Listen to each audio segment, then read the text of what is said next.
and Brock debating which route to take at a fork in the road. And before even trying to find out where the left path leads, Ash decides that a route that leads over a mountain is the right way to go, ushering Pikachu along with him by saying, "Come on, Peek!" Ugh, I'm so glad Peek didn't catch on as Pikachu's nickname. The gang are shocked to find out that the mountain Brock mentioned is in fact a mountain. Christ, next they'll be surprised that the snow is in fact made of snow. This isn't a hill. We'd need a ski lift to get up this thing, Ash. No, Liam. They are not shocked that a mountain is a mountain. They are shocked that a mountain is covered in snow. Like, seriously, this making a Gen Alpha TikTok meme is actually funny. Ash says a Pokemon Master stays on course no matter what. What if the course leads off a cliff? Does he stay on course then? Yes. Brock, using his map and compass, works out that they're almost at the top of the mountain, but then suddenly the compass starts going crazy and Brock deduces that they are in fact lost. Mate, why not just take the 3 steps back to where the compass wasn't going crazy and just work out your route from there? As James and Meowth complain about having to follow Ash and Co over a snowy mountain, Jessie reminisces about a time as a child and her mum serving her a snogusboard. Obviously a play on the word smorgasbord, where her mum would literally make a meal for her entirely out of snow. Like, I understand that we eat ice lollies and snow cones and popsicles and all that, but just snow as a meal is really freaking weird. Christ, I hope yellow snow's never on the menu. Ew, gross, no. Why would you do that? Now, I know in a previous episode I said I wasn't going to include Team Rocket reciting their motto to literally nobody as a WTF moment anymore, but this time they literally let their balloon float away while they were doing it. Come on, guys, how hard is it to do one thing at a time? You could have performed the motto while you were in the air. When it starts to snow on this snowy mountain, Brock says the weather here is totally unpredictable. Mate, you're on a snowy mountain surrounded by snow. I think it's fair to assume that at some point you may encounter some snowfall. It's not really that unpredictable, is it? Apparently, Liam forgot how unpredictable both snowfall and snowstorm are. After Team Rocket watched their hot air balloon float away with all their food and supplies on board, Jessie suggests that she could make snow rolls for them, but she can't make them without soy sauce, which is on the balloon, so she goes marching off after it. But surely if they get to the balloon where the soy sauce is, they won't need to eat snow rolls because all the rest of their food will be there. I'm a little worried about Jessie, to be honest. I think the cold's getting to her. Yeah, not gonna lie. Jessie's idea to make ice fruit is pretty tough. When she said she needs soy sauce, then mention it's in the balloon, which is where the food is at. What are you? An idiot sandwich. Idiot sandwich what? An idiot sandwich, Chef Ramsay. So, super move. Aha! Brock looks like a gluckin in this scene. No? Just as Ash and Co settle on a plan to build a cave in the snow to wait out the blizzard in, Pikachu gets swept away by the strong winds. I'm just saying, if you'd have evolved him into a Raichu when you had the chance, he'd be 24 kilograms heavier right now, so he probably wouldn't have been blown away by the winds. So this is really on you, Ash. Bloody hell, Pokemon, as if having Pikachu swept away by a blizzard isn't dramatic enough. You have Ash find him dangling precariously from a cliff edge by a single paw? Dial it down, lads, this is a kid's show. And then you have him fall a bit but grab on just a little bit further down? Stop this, lads, my art can only take so much. And now I know why P.T. Boomer is cut off the Electric Railroad movie. Liam, are you seriously one of those kids who think that dramatic scene, like saving someone's life from dangerous situation, is too scary? Because I think it's the best you should go watch that Gen Alpha show over there. Weenie Hut Juniors? Are you saying I belong at Weenie Hut Juniors? Oh no, sorry. I was actually pointing to the place next to it. Super Weenie Hut Juniors.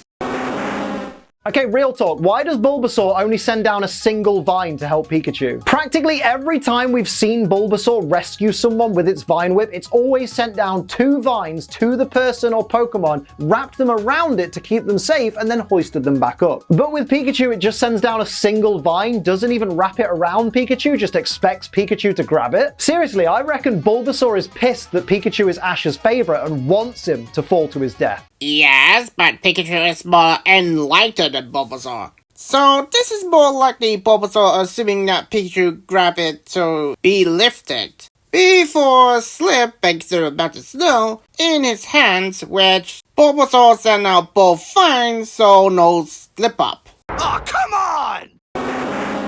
So Pikachu slips and goes tumbling down the cliff as Bulbasaur feigns surprise like, oh no, I can't believe my single vine that wasn't even wrapped around Pikachu's body couldn't save him. Bulbasaur's a murderer. Pass it on. Suddenly, Bulbasaur sends out both vines and catches Pikachu mid-fall, and it's all clear to me now. Bulbasaur saw a chance to play hero and win over Ash, and he took it. Bulbasaur, mate, that's Pikachu's life you were toying with right there. Bad dog. First off, see? Second of all, why in the world would Bulbasaur do that? Because he just does what he was being told. Oh wait, I know what it is. I'm just saying, Pikachu, you could have easily chosen to do an impression of Misty to say let's get back to the others, but instead you chose Brock, including mimicking his eyes. Pikachu's a bit of a racist. Pass it on.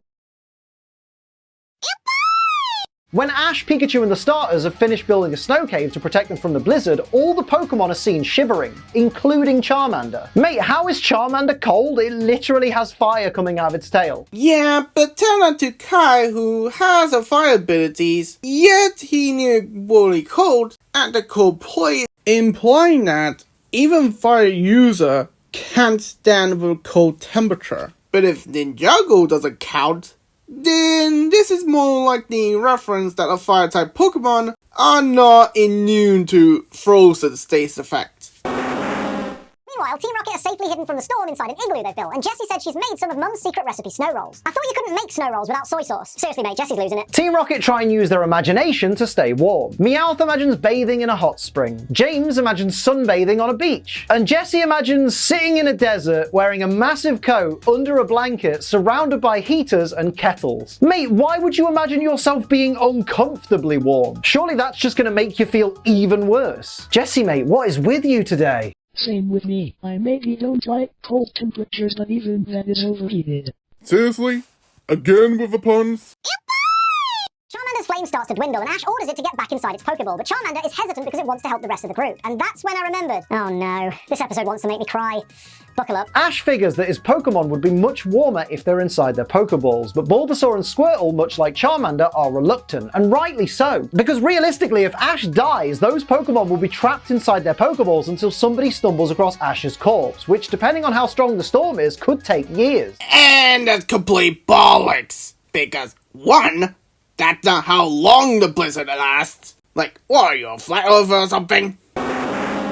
2, you already know that Ash and Pikachu come out of the cave in the morning since, you know, you already watched this episode. Pikachu, however, convinces Ash to let him stay outside his Pokeball simply by clinging to Ash. What do the others just think of that? In an attempt to make sure his Pokemon are as warm as possible, Ash takes off his jacket and wraps all of the Pokeballs up in the jacket. Mate, honestly, I think it would have been fine where they were. They were pretty close to your body when they were attached to your belt anyway, so I think your body heat would have kept them warm. Really, all you've done here is increase your chances of dying. The entrance to the snow cave breaks open, allowing all the cold wind to get into the cave. And instead of hurriedly trying to seal it with more snow, or maybe even getting the Pokemon back out to try and help you seal it, Ash decides to seal the hole with his back. These are the actions of a boy who simply wants to die tonight. I with you there.